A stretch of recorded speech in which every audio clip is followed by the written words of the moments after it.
Balochistan liberation আর্মির পক্ষ থেকে একটু আগে একটি স্ট্যাটাস আপডেট দেওয়া হয়েছে আন্তর্জাতিক স্তরের জন্য। সেখানে তারা বলছে শেষ দুদিনে অর্থাৎ 28 থেকে 30শে নভেম্বর তারা পাকিস্তান সেনাবাহিনীর উপর প্রায় 29টি অ্যাটাক করেছে এবং সেই 29টি অ্যাটাকের মধ্যে 17টি অ্যাটাক এতটাই এফেক্টিভ ছিল যে সেই অ্যাটাকে প্রায় 27 থেকে 30 জন পাকিস্তান আর্মি খতম হয়ে গেছে এবং মৃত্যুর মুখে আরো 20 জন। এবং বালুচিস্তান লিবারেশন আর্মি শেষ দুদিন ধরে পাকিস্তানকে কার্যত যেভাবে কাঁপিয়ে দিয়েছে তার রেমেডি এই মুহূর্তে পাকিস্তান সরকারের কাছে নেই। এবং এই পার্টিকুলার চিত্রটি শুধুমাত্র পাকিস্তানের ভয়াবহতাটা যে ডিসক্রাইব করছে তা নয়, পাকিস্তান সেনাবাহিনীর যে দৈন্য দশা সেটাও কিন্তু আন্তর্জাতিক স্তরে এক্সপোজ করে দেয়। এই পাকিস্তান সেনাপ্রধান বারংবার ভারতকে পারমাণবিক হামলার হুমকি দেন, হুঁশিয়ারি দেন এবং ভারতের একাধিক শহরকে তিনি টার্গেট করে ড্রোন অ্যাটাক চালান। কিন্তু আলটিমেটলি আজকে নিজের দেশে একাধিক মিলিটেন্ট অ্যাক্টিভিটিতে তার সরকার, তার সেনাবাহিনী কার্যত বিপর্যস্ত, তা কিন্তু আরো একবার প্রকাশিত হয়ে গেল।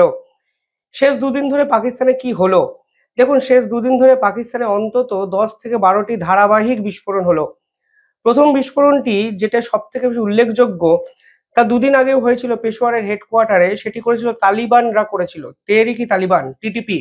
কিন্তু আজকে বালুচিস্তান লিবারেশন আর্মি বলছে যে তারা একটি সুসাইড অ্যাটাক করেছে এফসি হেডকোয়ার্টারে, অর্থাৎ ফের একটি সরকারি দপ্তর, মিলিটারি ইনফ্রাস্ট্রাকচারকে তারা টার্গেট করে এবং এই পার্টিকুলার অ্যাটাক করা হয়েছে বিএলএফ অপারেশনাল ব্যাটালিয়নের পক্ষ থেকে। পাশাপাশি আজকে দুটো অত্যন্ত গুরুত্বপূর্ণ ইনফ্রাস্ট্রাকচার পাকিস্তানের, একটির নাম স্যান্দেক মাইনিং প্রজেক্ট এবং অন্যটির নাম রেকোদিক, এই দুই ইনফ্রাস্ট্রাকচারকে সম্পূর্ণভাবে ধ্বংস করে দিয়েছে বালুচিস্তান লিবারেশন আর্মি। প্রসঙ্গত এই দুই জায়গায় কপার এবং গোল্ড ডিপোজিট আছে বলে পাকিস্তান কিন্তু ক্লেম করে এবং সেই ডিপোজিটগুলো, আনরিজার্ভ ডিপোজিটগুলো এখন বলা হয় যে ওয়ার্ল্ড লার্জেস্ট রিজার্ভ এখানেই আছে এবং যেটা পাকিস্তান ক্লেম করেছে। এবং সেখানে এখন একাধিক বিদেশি নাগরিকরাও এসে উত্তোলনের কাজটি করছিলেন, কিন্তু এই উত্তোলন হওয়ার আগেই তারা এত দূরে উত্তোলিত হয়ে গেলেন যে আর ফিরে আসার সম্ভাবনাই নেই। পাকিস্তান ক্রমশ এক ভয়াবহতার দিকে যে এগিয়ে যাচ্ছে, এই ঘটনাগুলো কিন্তু সেটাই ডেসক্রাইব করে। দেখুন, পাকিস্তান সরকার এরপরে হয়তো বিবৃতি দিয়ে ভারতকে দায়ী করবে, সরাসরি বলবে ভারত হয়তো তাদের দেশের ভিতরে এই ধরনের চক্রান্ত করছে। তারা হয়তো এক স্টেপ এগিয়ে বলবে যে বালুচিস্তান লিবারেশন আর্মি কিংবা তেহরিকি তালিবান এর পিছনে ভারত ফান্ডিং করছে, যা তারা বহুবার বলেছে। কিন্তু আন্তর্জাতিক স্তরে পাকিস্তান সেনাবাহিনী যে এই ধরনের আন্দোলনকে থামাতে পারছে না সেটাও তো পরিষ্কার বোঝা যাচ্ছে। এবং আজকে দেখুন, পাকিস্তানে শেষ দুদিন ধরে যে তথ্য বালুচিস্তানের পক্ষ থেকে, লিবারেশন আর্মির পক্ষ থেকে প্রকাশ করা হয়েছে, তাতে আসিম মুনিরের ক্রেডেনশিয়াল নিয়েও কিন্তু বড়সড় প্রশ্নচিহ্ন এই পাকিস্তানেই উঠে গেছে। এবার পাকিস্তানের সাধারণ অবস্থাটা একটু ভাবার চেষ্টা করুন। 1947 সালে দুটো রাষ্ট্র একসঙ্গে স্বাধীন হয়, কিন্তু একটি রাষ্ট্রে এতই অরাজকতা, প্রত্যেকটি প্রদেশ কার্যত সেপারেটলি স্বাধীনতার দাবি করে, একাধিক বিদ্রোহী গ্রুপ তাদের দেশের সেনাবাহিনীর উপরেই লাগাতার আক্রমণ করে, তাদের দেশের সেনাপ্রধান সরকারের প্রধান না হয়েও দেশ চালায়, এমনকি সেনাপ্রধান এতটাই সাধারণ মানুষের এবং পারিপার্শ্বিক চাপকে ভয় পায় যে ইমরান খানের মতো জননেতাকে বিনা দোষে দিনের পর দিন জেলে টর্চার করা হয় এবং তিনি জীবিত আছেন কিংবা মৃত সে তথ্য সাধারণ মানুষকে জানানো হয় না। সব মিলিয়ে এরপর আজকের এই ঘটনা, যেখানে পাকিস্তানের এফসি হেডকোয়ার্টার সম্পূর্ণ লণ্ডভণ্ড হয়ে গেল, সোনার যে খনি, সোনার যে রিজার্ভার যাকে বলা হয়, উত্তোলন কেন্দ্র, এই উত্তোলন কেন্দ্র কার্যত গুড়িয়ে গেছে।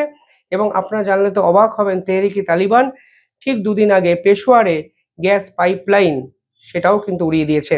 ফলে পাকিস্তানের কাছে পড়ে রইল কি? হাতে একটা পেন্সিল, এর বাইরে পাকিস্তানের কাছে আর কিচ্ছু নেই।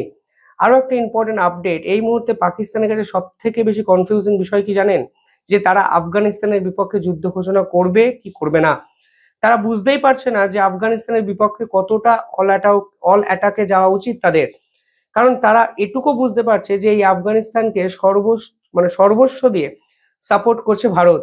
আফগানিস্তান ভারতের বিপক্ষে যে বন্দুক ব্যবহার করছে, যে অস্ত্র ব্যবহার করছে, সেগুলো কারা দিয়েছে সেটা পাকিস্তান সেনাবাহিনী এখনো ধরতেই পারছে না। উল্টো দিকে তারা আফগানিস্তানকে অ্যাটাকও করতে পারছে না, কারণ তারা যদি আফগানিস্তানের উপর ঝাঁপিয়ে পড়ে, যে কোনো মুহূর্তে পূর্ব প্রান্ত থেকে ভারত তাদের উপর আক্রমণ করবে। উল্টো দিকে তাদের দেশের একাধিক বিচ্ছিন্নতাবাদী গ্রুপ এই সুযোগে তাদের সেনাবাহিনীর মেরুদণ্ড যেভাবে ভেঙে দিয়েছে, তা কিন্তু আরো খারাপ জায়গায় নিয়ে যেতে পারে। অর্থাৎ এই মুহূর্তে সব থেকে কনফিউশনে দাঁড়িয়ে আছেন আসিফ মুনির, যিনি কি করবেন তিনি নিজেই জানেন না। এবং এর সলিউশনটা কি, এই প্রশ্ন ভারতীয়রা খুঁজছে না, আজ পাকিস্তানবাসীরা খুঁজছে, যে কেন তাদের দেশ এতগুলো বিদ্রোহী গ্রুপের আক্রমণের মুখে, এত আন্তর্জাতিক শক্তির আক্রমণের সামনে দাঁড়িয়ে আছে। এবং আসিফ মুনির সত্যি কি পারবেন পাকিস্তানকে টুকরো হওয়া থেকে আটকাতে? মনে হয় নয়। কিভাবে দেখছেন পুরো বিষয়টি কমেন্টে জানাবেন। দেখতে থাকুন দ্য ইন্ডিপেন্ডেন্ট নেটওয়ার্ক। ধন্যবাদ।